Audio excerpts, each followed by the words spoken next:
Hi everyone, so I'm going to show you how to make a really autumnal recipe, which is a pumpkin or squash, an okra curry with coconut milk, garam masala in there. There's a chili and spice, so it should keep you really warm on this colder night. So hope you enjoy the recipe. Any comments, let me know below.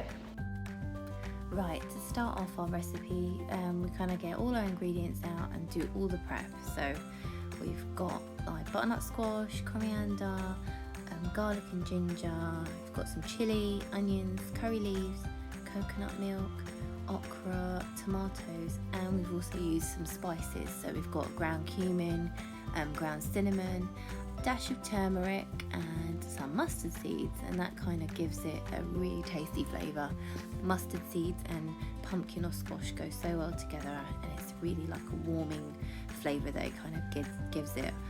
So you can use squash or pumpkin, so it's up to you what you decide to use, but I've just used normal butternut squash. So what we've done first is prep all our ingredients by chopping the butternut squash first and the onions. So we've got coconut oil or vegetable oil that goes in the pan first, and then we're going to cook off the onions with all those other spices that we had. So it was like onions, garlic, ginger, the curry leaves, and then a little bit of the coriander as well that kind of goes in together. And you kind of just want to saute it off and like cook it for a couple of minutes or so, just until the onions start to soften on a medium heat, and until like you don't want the garlic and ginger to burn, so just keep stirring it, and then it won't burn. So we want to add in our spices. So we've got our mustard seeds, a dash of cinnamon as well, and then I also add turmeric in there as well, so give it all a good mix.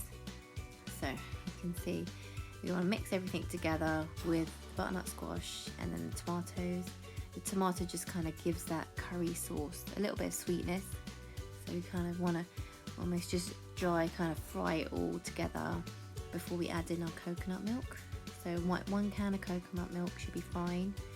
Add that all in and then give it all a good stir, and then we're just going to cook that on the hob, like a low to medium heat also, and that's while we prep the okra.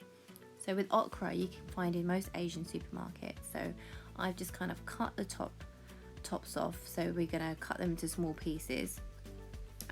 With okra you want to kind of wash them and then pat them dry, make sure they're dry, and then cut them into pieces, and then it adds in to the curry mix.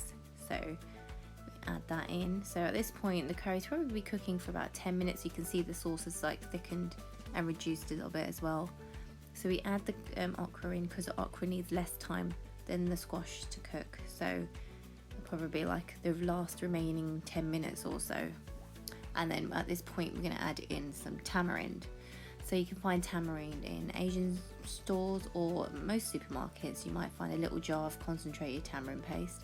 If you can't find tamarind, just use like a squeeze of lime just to get a bit of sourness in there, because you've got so much sweet stuff from the pumpkin and the squash and the coconut milk. You want to kind of balance out those flavours with like a dash of sourness, and also the sourness helps with the okra not going too mushy when it's cooking.